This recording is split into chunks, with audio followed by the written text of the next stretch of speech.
अहानमक्तदा diamond radio channel की crime update तरा सुबह एपिसोड असी ताबिरिबमदी यूट्यूब ता येंबिरिबा फेसबुक ता येंबिरिबा सिंगबु जेम्स हेगुजमना तरामना ओक्चबगुलने को नोना खुरुमजरी ngasi tara suba crime update ki episode asida puduno lakcharibasi Pakistan da thokiba dugumba serial killer ama khaki mahaki asengbo warini tonga tonga ba serial killer aduga malemi mafong kya da thokpa thokwa thok kun puduno lakchari ngasi ki tangka ga sisu soidana maki adom tabiraga yamna puningda लोकसिंग ओइबा दुगुम्बा म ओइगने हाइने खनजै लोइना ममांगी संदोक सकिबा मापन की feedback सु खजितंग पाथोपगे तंजा दु लोगजगे ngasi gi thogdogasi Pakistan दा थोकिबा अदुगुम्बा मिहातपा मखकी purring Naina सथकिबा अदुगुम्बा थogdog अमखक मरि लेना वाफमनि police station दा लाहौर की पुलिस स्टेशन दा नुपा अमखक लाकी अमदि महाकी मोंग दु मसासु दुम तनान तनान बा अदुगुम्बा नहा अम लागलगा पुलिस स्टेशन दा चंगकी अमदि महान हाइरमी आइबु फाबियो मतम अदुदे करिगे नंगदि करिगे फादुबा आई अंगांग चाम हालुरबा मिनी मरमदुना आइबु फाबियो हारम मतम अदुदा पुलिसना ड्रग चारगा निशा चारगा खाइबा लाकबा मान किरम चलो चलो नंग सिदेद के दोबलाइनो चलो तानिंग दे चलो असुम हाइकी मतम अदुदा नुपादनि याम सीरियस होइना आइना हारिबो वासे थाजबिदबा तोबिगन आई अंगांग चाम हालुरबा मिनी आइबु फाजनबियो मतम अदुदा पुलिस की मियोइ सिंग अदुना हाइकी सिदेदा फागी दवनो याम थुना सकरो नत्रबदी लोकअप त नंग थमगनी मतम अदुदा महान हाइकी अदुने इना पामिसे आइबु लोकअप त थम्बियो आइना तौजखिबि इराल अदुगिदमक मतिक चाबा चेरहाक्तो आइंगोंदा पिबियो असुमना हाइकिरम मसिदगी मी अदु पुलिसना महाक तान थोकिरमी अदुबु मफम अदुदगी महाक चटखरबा मतुंगदा हप्ता अमा लेरबा मतुंगदा लाहौर की पुलिस स्टेशन दा अमुक हना अमदी उर्दू की न्यूज़पेपर जंग हारिबा यामनो ममिंग लेरबा पाकिस्तान दा हुजे हुजिक सु फोंगलिबा न्यूज़पेपर उर्दू की न्यूज़पेपर नि ममिंग यामना चटपा जंग हारिबा सिगी एडिटर दा चिठी मा थारकी चिठी अदुगी वारोलदी आई मी चामा हालुरे पुलिसना आइबु फाव हाइबा यादरे आइंगोंदा चपचाबा साखी लै अदुगा असीबा अंगांगसिंग मदु आइना मफम खरदा मखोइगी हक्सांग अदु आइना थमली अदुगा मखोइना सेलंबा फिरोन मखोइना तोंबा खुंगुप सपल सिंग लोइनाना मखोइना सिद्रिंगै अमदि सिर मतुंगदा मखोइगी मसादा आइना फोटो कापखिबगी फोटोना चिंगबा खरा लै हाइबा वाफम सिग लोइनाना हाइकिरम खरा अमदि हारिबसी अंगांग मसिंग हाइबदि चामा हाइबनिना अंगांग मसिंग चामा दु पुलप पैरगा थंबा यादबनिना अंगांग मसासिंग असि महान हाटलबा मतुंगदा रावी तुरेन हारिबा पाकिस्तान दा चेनबा रावी तुरेन गे असि मनुंगदा लंग थोखरे लंग सेखरे हाइबसिनी अदुना मसी असुमना महान वाफम सिंग से हाइबा मतुंगदा पुलिस अंगपु ओइकिरम नहान मुक्सु मखोइना फाव हाइबदा मोहिना थाजबा लैकिदि अदुबु अमुकसु हाइरेबा वाफम सिदसु पुलिसना थाजबा लैथि अंगावबा नुपानी पुलिस तबु मी हालुरगा मी हालुरे हाइना चंगजरक अदुसु मी अमा अनि सुनतना मी चामा हालुरगा अखोइदा कोक साहनबनी थाजबा याबा वाफम नते हाइना सुमना मखोइना हाइकिरम मसिगी मतुंगदा जंगी मखोइगी एडिटर जंगी न्यूज़पेपर असिगी एडिटर दि महाक्ति यामना लुमनो वाफम से लौरमी मंगोंदा थारिबा चिठी अदु मुनो पारा मतुंगदा एड्रेस यारमी मदु मतुंगदा महागना महाकी रिपोर्टर मदा हाइकी मदुदी हारिबा मियोएसी ममिंगसी जाबेद इकबाल हाइने कौई जाबेद इकबाल हारिबा नुपा से माना हारिबा एड्रेस सिदा नखोइ चलगा येंगरो अंदुगा हारिबा सि चुमब्रा चुमदब्रा हाइबदु येंगसे हाइदुना क्राइम रिपोर्टर अमा जंग हारिबा न्यूज़पेपर असिगी एडिटर अमा थारकिरम मसी मतुंगदा मफम अदुदा एडिटर असिना थारकलिबा क्राइम रिपोर्टर असि चटखी मफम अदुदे चटपा मतमदा मी खरा कुंगना तादबा युम ओइ करी ओइ तौबा अमा लेरमे मफम अदुदे चंखी हेक चंगबा मतमदा फकलांगदु अखोइगी ई तैरब खुदना फकलांगदा पाइबगी खुदसा मरमगुंबा अदु ई चोंबगी मरमगुंबा तोंगाना साइरगा खरा लैबा थेंगनकिरम हेक उबदा क्राइम रिपोर्टर अदुना हाइबगी वानी मीगी ई फकलांगदा तैदुना लेरमबा हाइसि अदुम खितमक्ति मसादा अकीबा अदुम फावबा ताबनी मासु सोर फुनबोय लापोय के तोरमी हेक येंगबा लाकपदा ई तैरब खुदना फकलांगदा नंबगी खोटपगी लेरमबा सिउमसिदा महाक्सी मदुगी मतुंगदुदुगी अमुक इमुंगदु चंखी इमुंगदु माना तमना थोंगसु हांगामी संगगा येंग मफमदुदु चंगबा मतमदा डायरी अमसु लेरमे डायरी सिदा सिरिबा अंगांग चामसिगी ममिंगसी serial number 1 serial number 2 serial number 3 4 5 समाइना लाइक दिस लोइना इरगा थममने मसी खक्त नतना फिरोन अंगांग सिंग अदुना सेलंबा फुरीत खोंग्राव khongo chapal asina chingba su mafam du khara dum leiram masidagi crime reporter si even han changu bada e du uru bada mahak masa si ithuk thukhat kharabani madugi matung de yum adu da sum leiba matamda apum masagi manam oi kari oi namlam mahak yam kuina leiba hinaram de amade mahak yam thuna mafam adu de thoraki asumna thorokpaga yum adugi hek nakanda koigi tongan ba container achauba container ama makhum hangli torga lerami container do makhum hangto yenki madu hangdo lo de ma maning phat halaga mongonda akiba amadi hangoi baga loinana hariba container adugi manungdo ihing na hing saraga angang macha makhut adigi makhong masai makok mangak adigi tongan bhaksang khari yan sinaraga yawburami yamna akiba oiki hariba si mahang hariba mo ma taw sida aduga container amasu mu phangki container sigi manung sida khoigi acid kumba yamna concentrate oiba dilute na taba khara concentrate yamna kanba haiba tare aduga adugumba makhan khara su leirami asumna mahana harakwa wafam singda chithi adugi matung inasu angang sing si hat matamda matu ka aga kharana acid ta sogdokhanba kharana saki oina ba thamba aduga kharana yomsilaga rabri turenda asi baksang si thadahan ki tauthan ki haibasini matam kaya changna hariba thabak si mahana pangthokki haina sumna haiki masigi matungda wafam asidagi police ta amuk jangi editor sina wafam si tamkiram matam madu da police na thajada dunu makoina leiramba wafam du khabar maming chalaba newspaper jangi editor na hairaklibu wafam aduga makoigi reporter na chalubagi aduga photograph sing aduga even purit khongau khara mafam adu de leiramba sing adu puruklaba matungda police ta pau tamki hariba tholiba thogdog asima Lahore gi jang hariba khabar sida phongba horaki khabar apab mi singsu angak poiki aduga police na section da manbagi matam amada masana masabu phawa heduna lakpadu kari gi damakta phadriba no haiba wafam sigi loinana Pakistan da mi hampana mukhusaunaki masigi matungdagi hariba police ki team masi action da laki haibadi masai makai makhoin action torum dabadu makhoigi asengba harkat haibadi niom du da laki karigumba aisi phaba laktrabani na aisi haujikti rabi turian da isai thanda chongtharga thawai tharagani police na ibu phabi o yadre aduna hariba phumsa ibu thaja bidrabani na ai rabi turian da ai chongtharaga ai siragani haiba wafam se aroi ba chithi gi wafam da hairam ki so masigi mathang da police ta tambo wafam aduga police ta chamana na chithi je duma phangi bani chithi phangni ba asida police na thawa sada bani adubu editor duna thijalo matung da mahagi crime reporter gi mi tharaga thiru badi gi wafam sing asi police ta tambo matung da police ta wafam sing asi inau nong na lakpo wafam da khongup amadi asiba angang sing gi i taihowi kholowi haibana chingba report sigi matung gi police na yamna kanna makoi ngasai na khoi faram masu ngarang na hana khoi faram masu fagadabni la inge da faram masu fagadabni haiba wakan sit mokhoi laki masing matungda rabi turien da thawai thagani hairabani na turel adu daga chongtharaga siraba jala haiduna police na akhanaba tim toroga chenthariba turien gi ichel aduda mafam khara chatharaga lang thaki thatki asiba chang leiramgadra mahak chongtharamgadra haiduna adu karimta kana kide haribududa asiba chang thiba phangkide masing matungda police na muk thiba laki madudi mahaki imung manungi address amuk loki imung manungi address lobu matamda Zabed Iqbal haribasi imung manungi min harakpada madi khoiga karimta mari leinadre maramdi mahak ekhoiga yumdagi mahak tanthukiba yamna koire mahak te khoi mari leinade ekhoida ma hangbirak ekhoina di ma sikre haina khalle asumna yumdagi hairakkiram kari maramgi no haibdi khangti masigi matungdagi mahakna leiriba imung mahakna leiramba mi hatpagi imung madugi imung duda amuk madagi jagada leiba naha ani ahum maduda mu hangki asumna hangbu matamda yes magi mafam se mi ka haina changnade adu mafam asida mahak angangu mahatpa khotpa tawba mali adu hariba wafam sida dom sunga piramgani hariba miyoi sing aduna angang hali haiba khangaga makhoi adai du kari gi pau tamdribano haiba so masigi matungda mahak mi hali haiba gi wafam du da police na thijalupagi mafam adu da mukti jan matamda container da sibak sang yaromba acid leiramba imung du da e tairamba haibana chingba singase pulap madugi details sama police na muk Lahore gi police na muk laukiram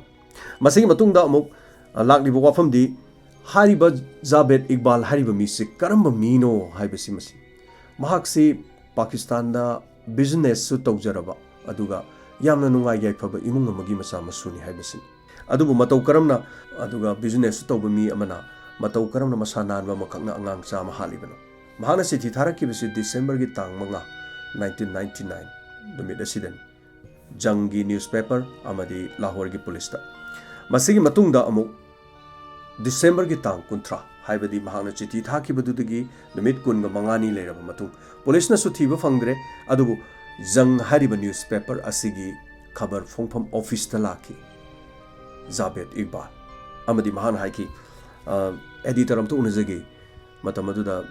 lay ma somda lay unabiu yani changbiro moi mi mana pusalami aduga editor gi ka adu pusalakanda ama makhuso ami sir ai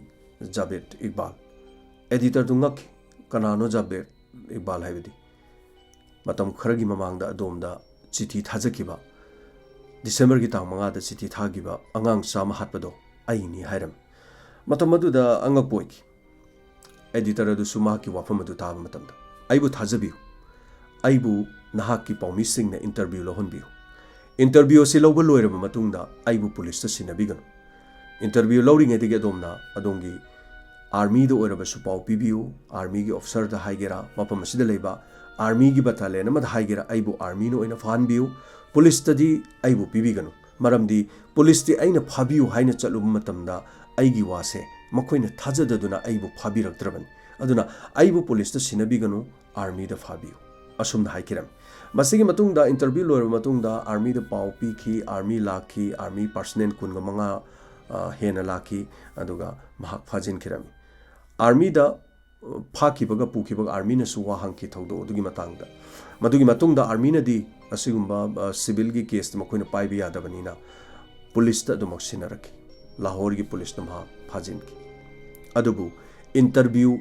jang hariba khabar aduna lahoba interview da mahak na haiba wafamdu asin madudi aina chahi 13 surko matamda lekai yum thangnaba angang nupa macha amada nattaba lichat chali haiduna lekai adugi angang adugi mapana mahak police ta pau pisili masina maram oraga police na mahak pu phaki ingkhalakpa pakhang macha orba chahi 13 ki matam aduda police na pharaga mahak pu yamna thina phuki amadi torture yamna tawi miyamna hena khangbiribaduni Pakistan da leiriba akhoi police ki asigumba singsida yamna miot mine ka hena chathabagumba karigumba matamna adu India gi mafam dasu dum thokiba yawi phubuda sikiba lokop manung da siba torture se adugi matik third degree yamna kallaba adum action tawba dum kyawba asumagi wafam kya maram su leiri tonga tonga ba custody da siba gi adum gi case kya su leiri haijabatare aduga akoina crime report da su kya amuk panjakre asumna sahi 13 muk surupda masi yamna otkhi haibasini police na aduga mangonda siriba maral angang nupa macha amabu mahakna nattaba lichat chali haibu wafam asidi mahakna chathakiba leite mahak mari sunglei lenade adubu mahakpu nungsidabadagi mahaki lekai da leiriba angang adugi mapana police ta asumna mahakpu badnam tawraga mahak phahanki matamaduda mahak yamna pen khide police na chahi 13 subu matamda nupa macha amabu yamna thina phukiba mahaki punsida depression leibe yaba ngauchan na yaba mong to phaba police na atugi matik thina phukirami amadi mahakna natte haibadu yadabadu namduna mahakna ni haihanduna police ki chai du kibadagi mahak maral leiba takhi haibasini maral sunglei leitana mahak se maral leiba takhi maduda mahak yamna nuai kide mahak ki apokpi mama natana mahak pu lokthokpi na bakana su leite mahaki thaudo aduna su mahaki mari mata singna su mahak putuk chabiki aduna magi da maktung da lepi na base kana amata leiti mama adudi mahak pu unaba lai adubu mama aduna di mahak pu lokthok pangam badinate ukil nek pangam basunate case thengna bangam basunate asumna mahakna mama adu mafam adu ma unaba lak pamatamna macha adu ujaraga mama adu yam tattana kappi haibasi mahak amna nuai kide mahaki Satharudaba mahana taurudaba thabak amagidamak mahakpu jailda lokopta thamjanbiba aduga makha tarakpu jailda muk thamjanbiba police na phuba naiba otpa naiba kaya tawbiba mahakki mamana laaga thongjinda kaplabadu uba matamda mahak mathwa yamna nuwaijakidi matam khara leraga machagi thong aduna haibadi jailda leiriba mong matau lanjadaba machabu lokthokpa sungamjadabaduna mama adu laiman oiraga khanghauduna mama adu sikhiram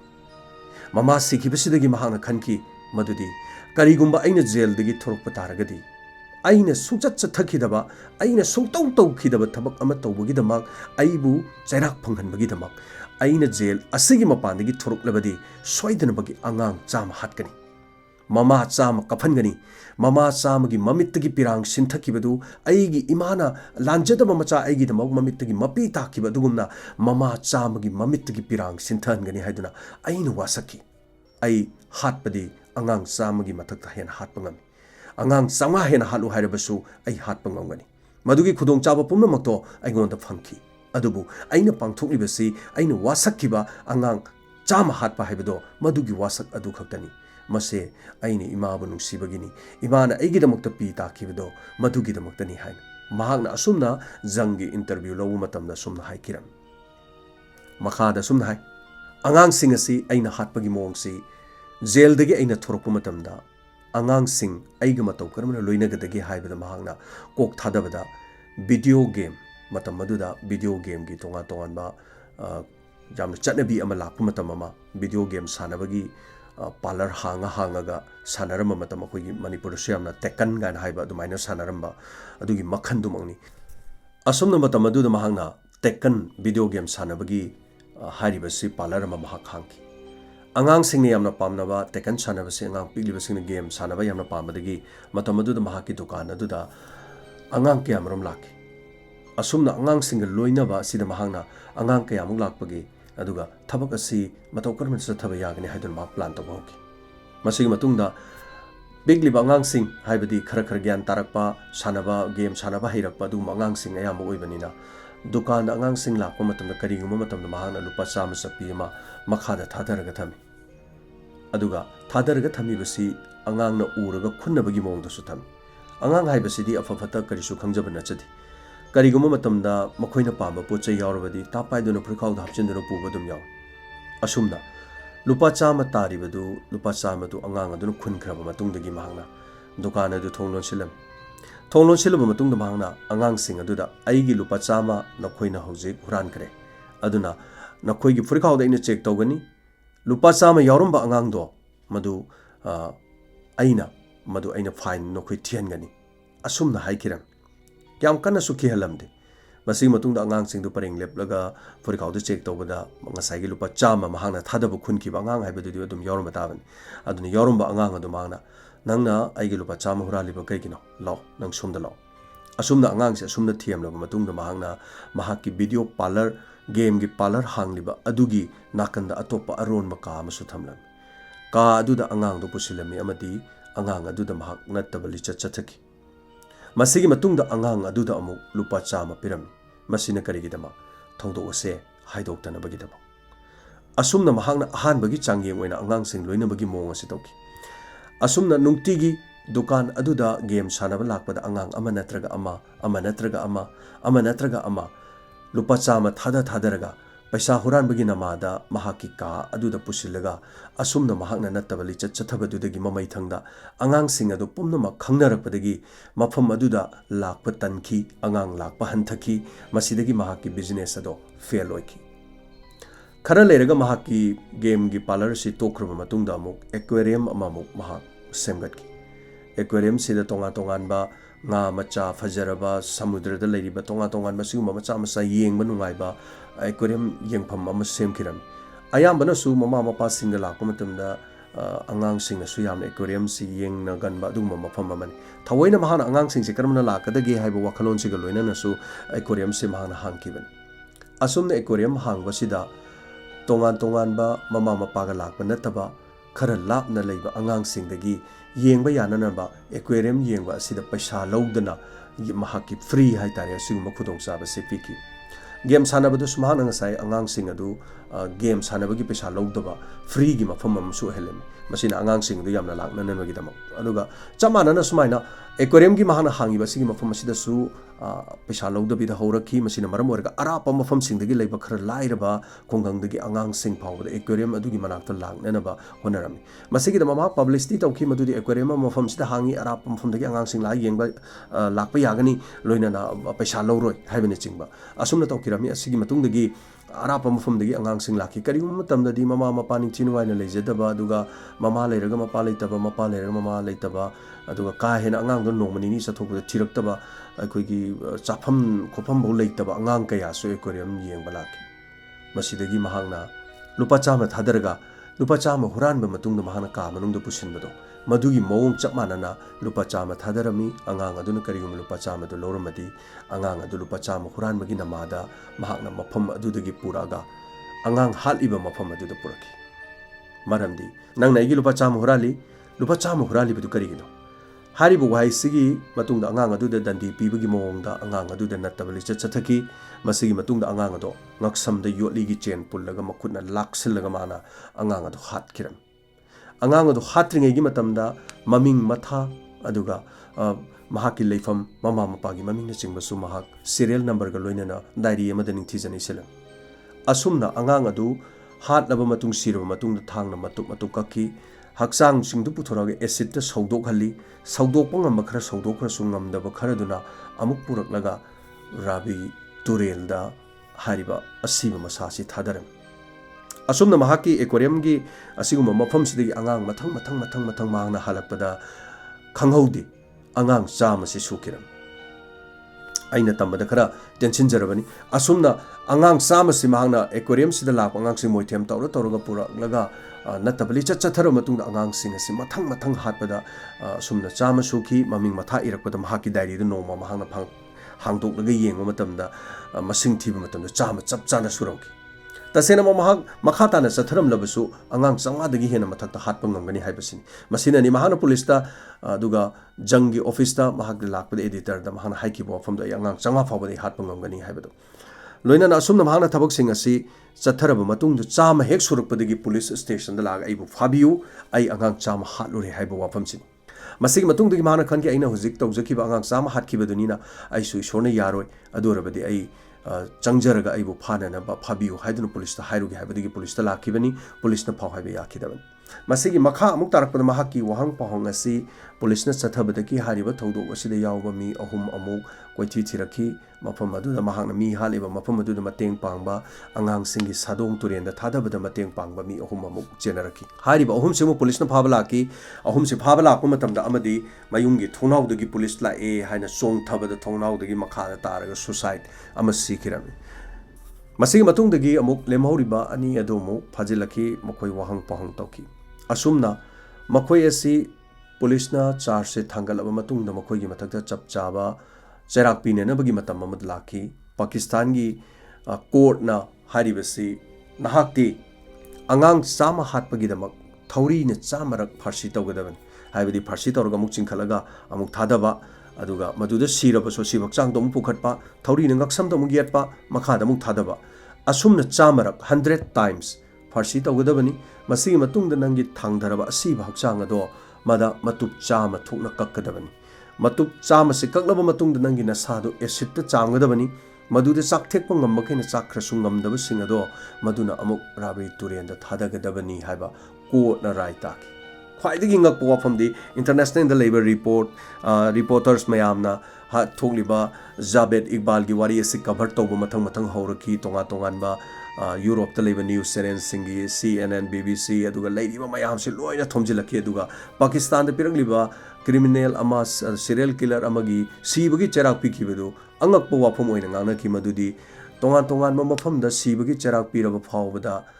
khigi punsi chupa phadok sidriba phawbu jail da thabak suhan mada onthoknarakli aduga haribu wafam asida Pakistan da sibagi damakta piriba cherak adumi ama bucha marak farchi taw aduga matup chama ka u esita lupu haibase angapa aduga yamna nokna ba wafam ama oiki amo hana wafam asida khanaba chungani haiduna khanaba matamda matamaduda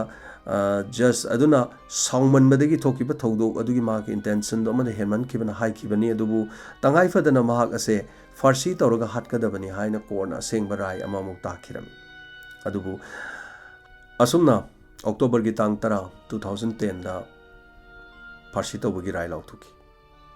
adubu khwaiding ngaklibadi farsi tawgadaba sumna tangi numit nini watlingeda October ki tang 9 da makhoine leiriba ka aduda makhoi siduna leram angak poiki matau karamna siribano haiba wafamsi adubu farsi tawduna sijagadabagi saru makhoi masana sija hobuna farani haiduna sibu oiramgani haiba wafam amadi hairi adubu tholiba wafam ase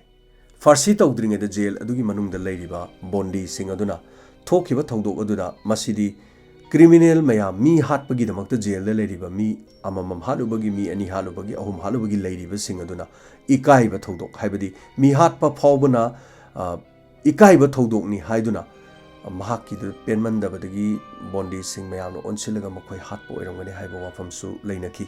adubu chap chaba report ti phangide karigi damakta report adu Pakistan da thokpa aduguma jail manung da thokpa thodok amada खरा अदुम mistress ओइबा थौदो अमु ओइकी हाइबदी CCTV पान सुनते अदु मतौ करमना सिरिबनो मखोइ मनुंग अदुदा फारसी Hayeng हचि तौगदोरबा मीदु करिगी दमक्ता jail दुगी मनुंग दो सिरमदिबनो कनाना हालिबनो police ना हालिब्रा jailer गी jail गी मनुंग दलेबा मीना हालिब्रा बॉन्डी सिंग ना हालिब्रा ngasi फावबा case असि पुथोकपदी असुमना ngamkide masini Pakistan da thokiba serial killer Javed Iqbal hariba asigi mahaki asengba aduguma thongdok aduni adu tabiraga adongi thamoida kari faubi feedback amadi comment pibiu tasengba makti mahangna sahi 13 sorok matamda mahaki punsida mahana tawkhidaba thabak ama tawi haduna yumthangnaba mi amakangna maral sirakuduna maram oiraga mahaki career punamak mangki masina maram oiraga mahaki apokpi mama phau siki aduna Pakistan da leiriba mama chama mamitagi mapi tahangani maduga laman singani adugi matungda mahak police ta changjagani police ta changba yadragana mahak rabi turian ta chongtharaga sigani haibasi mahak wasaki haibasini asumna thawdo si thoki thagachari ngasigi thoromsi da mayam sorok yabiriba aduga mamangi episode 8 gi Hercules Bangladesh ki thoki badugi damakta feedback yamna pibire feedback masing hanadagi adugi matik yamna hengale aduna loina mak pathok chabadi ngamdre kitang thoromasi da ihana na tabiraga ihana na pibirak pakhara lokachagi tentangna iron kalpana thagachari sar thagachari takpirakpa laisram kisan sir Hercules na khalliba wakhal du yamna thagan ingai ne takpire tama thoba Hercules ki team ekhoi Manipur da su leiradi fagani rape case leitana ba na takpire thagachari tama thoba Manipur da su Hercules haitare Hercules mak natrasu Hercules kumbadi dum leidi leibani samna hairabada dum asumba rape case sing satham tam dong maina kap kap tan hali Manipur di already hanadagi Hercules ti hena sathi basi dum leibra na dum khali mamang da thoki ba thodo wathok sing da case asi loina khraga jail da leiruraga tholokpa aduga masagi wa yonba loga chaluga da sulambi da kaplam ba sudum leikre masina taba case saluraga halakpa da lambi da kapki ba su leikre aduga ai loina di panjaroi ge mayam dum khangbire masi thoki ba thodok sing dai tare aduga yamna nungai taba thodo amasuna hawai thoki nupi macha ani khak Manipur dagi hai tare koi metai chanu ani khak koi auto tongna bo khona ba matamda auto do makhoi ani tonge aduga auto do nupa moi tongamba ani hai tare aduna auto songang khamdana thoraga chatpadagi nupi macha ani do ikai khumna ba manghan bire madugi matungda numit humni gi matungda hai tare Manipur gi adum ningtam la lau lup hai tare ko isinok singduna adum makhoi adum noina kapak hatki thangnaba numit humni gi manungda hai tare so Manipur di hana adum Hercules tagi hena samai tawsin leibra na khalle tamo thoba tension jage wafam se like Kuram Sunin Manipur da su lakani khalle tapre thagachari wa pakumji kumjare aduga ngan thoi thagachari yamna nungai wari se ta Hercules na khaliba wakalon ta pirak parani bala le sangtem thagachari aduga Indira Thoksom tamo radio gi thorum chinmandana yumda akhoi wangang ba dumaina wangang ba male aina hojik tawjari mongsi wangang da sungang ba male na Indira adumakte ai khangjadre but torong gadab su dum male ai mongsi hojik tawjari si adum crime update tori mongsi adum ai habit oram bi yaina haibani adum ai smile so dum ngangjai thodokpa leite thoina semba khotpa ji leijadre aduga karigum ai ga thengna biradi soidana dum khangani haitare ai gi mongdi aduga crime reports aduga te tayai adagi late night story pa bagi mong sina khara dialogue kari yawbani haitare aduga sum wangang wadadi dialogue pudi tawdre ko thagachari aduga ango jaw salam thagachari Hercules ki jpl na tapira ko malasana crime update nungai ba mathang su nungai mathang su thagat biro aduga mayam nungai ba wari kya so hapang ngamboi bion malasana na habirei aduga malem laisram thagachari Hercules ki wari se am nungai aduga yamba malem thagachari aduga wari amasu pathopire di nungai ne takpire sum yangjarake matang sabada aduga masi su dum araibati oide thabak sina dum khaya mani na haitare aduga anyway thagachari mayam support to birok pai ngamboi jage na hajaraga aduga Milan Kaksing thagachari Hercules kumba taradang leradi takpire Milan Hercules lady lebani. Anyway, PPW Entertainment Thagachari Hercules na toriba amarom di yamna fai adubu mahakanano haiba khangdabasti nungaite na takpire yes khangraga di dum phagi dori ni PP adubu live with journey thanks na James na takpire kavita ke es khomukcham thagachari ta abadu wari sam nungai thagachari Sir James pu na haibire so thank you so much haibirak pasigi nama kavita aduga RK Sandhya Rani Hercules ki wakhalon se police amade lepak ngakpam hiyo sing the message piwa mali na so takpire anyway thagachari Sarat Wahengbam India so Hercules purapore sunu takpire aduga Sunita Kondongbam Hercules kumba khra leirabadi na takpire ayamba loina mak asumna dum haibire Royal Angry Ridan Thangjam Tindin Lairenjam Thagachari Tindin koigi Hitler gi wari se haimandana ikai jare takpire ekta yada to ini Tindin Hitler gi wari se ekta adum series dum tabiro soidana dum laani Hitler gi wari adum paba horabani na tongana program se khaidok charabni na haitare adu Hitler gi wari de aini Hitler gi dialogue ka tawduna tawdo madu yamna oyoina do ba haitare adu sidadi karimta kano yaudramni na haitare liibdo dum nungai jarani na haijabaga loina na Tindin so yamna laparo ina haijage Hercules na tawrise dum yaina tabe jelly thagachari BK Wang thagachari aduga Pritamani warepam anyway hafet loina banare aduna ming khak pajarabani aduga Omita Laifakpam thagachari adu Prem Kumar Oinam thagachari thaudokse police kamari lenam ga malen takpire anyway thagachari Roman Khairakpam Sir logi site tabu dilali adubu victim singi damak thudi nungai ba pauni Roman Khairakpam haibirokpa manau BY Khom government amadi police department anin manarga crime rate hengalakpagi haitare proxy operation gi type to mali anyway madu wara masu ayuram do se adongi pungning warol ni haitare so thorom se tabiro matunda manga lai chomam thagachari Rodha Sharma thank you so much Ranjit Lai Manipur ta leirdi phane ya mai bire do yam nuai jai aina so panjagre aduga Akaba thagachari Maitai Chanu aduga Mukesh Kumam Ibemal Devi Roma Champamayum Morang Thembi thagachari ayam loi comment loi manarabani na in mingkadang kabako pajare Kanta Huidrom Santibla Devi aduga Mangang Iko Yaifabi aduga Bejo Devrani thagachari asuki matik yam kre adu ai loina pathok chabadi ngamdre aduna first paraga first things da dum khudong chaba se dum pijara kan dai tare so akina pathok chadre haiduna ninga na ba tobi ganu aduga haujik pathok chadraba su kanana kari hairi haiba haibirak pasing se ai adumok pajai aduga loksin ba yaba loksin jage hena fajana na bagi da myam su support tobiu aduga thorom se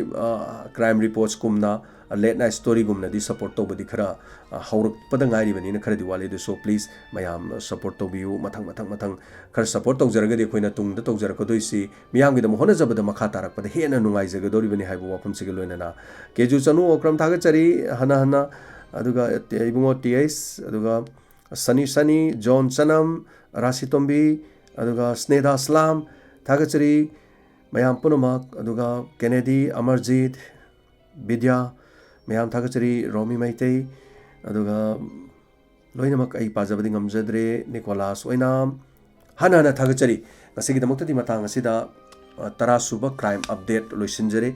tabiro matung da ngasigi sisu feedback amadi comment pbo amadi support to view aikoi gi thorom asida so makhagi 13 subada karamba tangkak lakadagi haibadu ngaiminasi Diamond Radio hona jariba miyam punamaki damaktani loinana tabiriba singamadi YouTube ta amadi Facebook ti gengbiriba singu James Saguzam amukana ikok nona khurumjare